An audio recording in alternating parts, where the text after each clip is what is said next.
అందరికీ నమస్కారం అండి. నా పేరు సత్యనారాయణ. నేను అడ్వకేట్గా ప్రాక్టీస్ చేస్తున్నాను. ఈరోజు ఈ వీడియోలో మన భారతదేశం యొక్క గొప్పతనం, ప్రపంచ దేశాల్లో భారతదేశం యొక్క గుర్తింపు గురించి మాట్లాడుకుందాం. మొత్తం ప్రపంచంలో 195 దేశాలు ఉన్నాయండి. వాటిల్లో 193 దేశాలు యునైటెడ్ నేషన్స్ ఐక్యరాజ్య సమితిలో సభ్యత్వం పొంది ఉన్నాయి. వాటిని యునైటెడ్ నేషన్స్ అంటారు. 193 దేశాలు. భారతదేశం ఎప్పుడో సభ్యత్వం ఉందండి ఐక్యరాజ్య సమితిలో. యునైటెడ్ నేషన్స్లో మంచి భూమిక పోషిస్తుంది భారతదేశం. భారతదేశం యొక్క గొప్పతనం గురించి ఇప్పుడు మనం మాట్లాడుకుందాం. యునైటెడ్ నేషన్స్ ఇచ్చిన ర్యాంకింగ్స్ ప్రకారం ప్రస్తుతం భారతదేశం కొన్ని ముఖ్యమైన విషయాల్లో మొదటి ర్యాంకులో ఉంటుంది. అవేంటంటే పాపులేషన్ అంటే జనాభా. మొత్తం ప్రపంచంలో జనాభా మొత్తం వచ్చేటప్పటికల్లా 814.21 కోట్ల మంది జనాభా ఉంటే మన భారతదేశంలోనే 149 కోట్ల మంది జనాభా ఉన్నారు. ఈ పాపులేషన్లో మన ఇండియా చైనాను కూడా తప్పించి వెనక్కి తోసేసి మొదటి స్థానంలోకి వచ్చింది. అదేవిధంగా భారతదేశం అదొకటే కాదండి, చాలా ఉన్నాయి. అగ్రికల్చర్ అండ్ ఫుడ్ విషయంలో కూడా మన భారతదేశం, ట్రాన్స్పోర్టేషన్, వీటన్నిటిలోనూ భారతదేశం ప్రథమ స్థానంలో ఉంది. అగ్రికల్చర్ ప్రోడక్ట్స్ అంటే వాటితో పాటు పాలు, దినుసులు, జూట్, అదేవిధంగా ఫ్రూట్స్ మరియు vegetables, oil seeds, buffalo milk, వీటన్నిటినీ విదేశాలకి ఎగుమతి చేస్తుంది. ఈ వీటిల్లో కూడా భారతదేశం అనేది మొదటి స్థానంలో ఉంది. అదేవిధంగా ఇన్ఫ్రాస్ట్రక్చర్స్ అంటే మౌలిక సదుపాయాలు, అదేవిధంగా సర్వీసెస్. మన postal network, Indian postal network అనేది ఇండియాలో ఉంది. అది ప్రపంచ దేశంలో నెంబర్ 1 స్థానంలో ఉంది.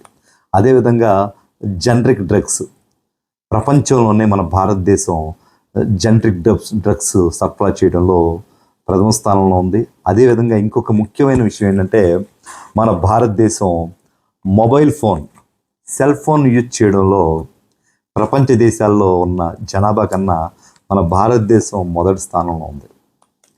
అందుకనే మనకి యాక్చువల్గా సైబర్ క్రైమ్స్ ఇవన్నీ జరుగుతున్నాయి. ఇంకా సైబర్ క్రైమ్స్ కూడా మనం బయటకు రావాలి, అది తర్వాత సబ్జెక్టు. అదేవిధంగా ఇతర కేటగిరీస్ కూడా ఉన్నాయి. వాటిల్లో ఫిల్మ్ ప్రొడక్షన్స్ అంటే సినిమాలు నిర్మించడం, హాలీవుడ్ స్థాయిలో సినిమాలు నిర్మించడం, అది అనేది ఇండియా అనేది ప్రథమ స్థానంలో ఉంది.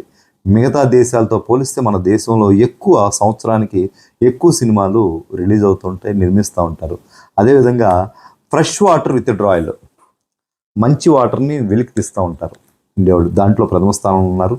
అదేవిధంగా కబడ్డీ ఆటలో కూడా ఇండియా విజేతగా నిలిచింది, విశ్వ విజేతగా నిలిచింది. క్రికెట్లో T20లో విశ్వ విజేతగా నిలిచింది. అదేవిధంగా వన్డేస్లో కూడా విశ్వ విజేతగా, క్రికెట్లో కూడా విశ్వ విజేతగా నిలిచింది. ఇంకొక ముఖ్య విషయం ఏంటంటే మన ఇండియాలో ఉన్న రైల్వే స్టేషన్స్లో ఒక ప్లాట్ఫామ్ ఉందండి, సిద్ధార్థ స్వామీజీ హుబ్బల్లి జంక్షన్. ఇది కర్ణాటక స్టేట్లో ఉందండి. అది ఈ యొక్క రైల్వే ప్లాట్ఫామ్ అనేది ప్రపంచంలోనే అతిపెద్ద రైల్వే ప్లాట్ఫామ్ ఉంది. అది మన ఇండియాలోనే ఉంది. ఇది కూడా గొప్ప విషయం అండి. ఇదే కాకుండా లార్జెస్ట్ ఎకానమీ కింద 4వ ర్యాంకు ఇండియాకి వచ్చింది. గతంలో జపాన్ 4వ ర్యాంకులో ఉంది. జీడిపి అంటే గ్రాస్ డొమెస్టిక్ ప్రోడక్ట్, ఈ విషయంలో జపాన్ ఇప్పుడు 4వ స్థానంలో ఉండేది. ఇప్పుడు ఈ సంవత్సరం మనం జపాన్ వెనక్కి తోసి మనమే జీడిపి రేటింగ్స్లో 4వ ర్యాంక్ వచ్చాం. ఇది చాలా గర్వించదగ్గ విషయం ఇది. అదేవిధంగా ల్యాండ్ విషయంలోకి వచ్చేటప్పటికల్లా ఎక్కువ భూభాగం ఉన్న దేశాల్లో మనది 7వ ర్యాంక్ ఉంది, గత వీడియోలో చెప్పుకున్నాం.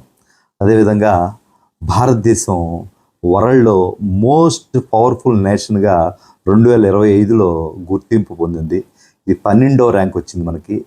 వరల్డ్ మోస్ట్ పవర్ఫుల్ నేషన్ 2025లో 12th ర్యాంక్ అనేది ఇండియాకి వచ్చింది.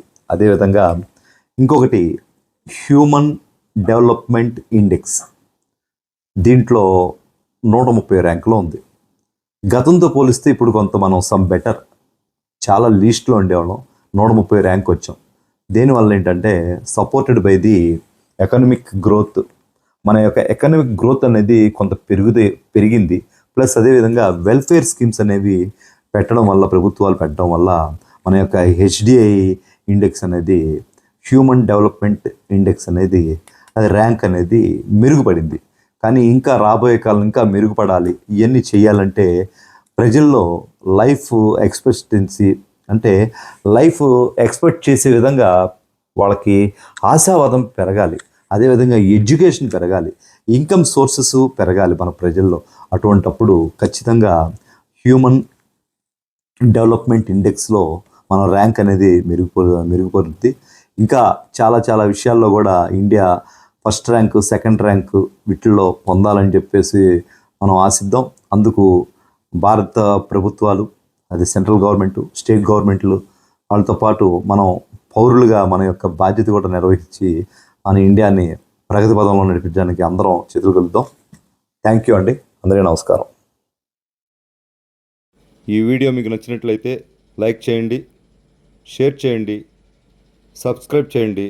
ఫర్దర్ అప్డేట్స్ కోసం బెల్ ఐకాన్ నొక్కండి.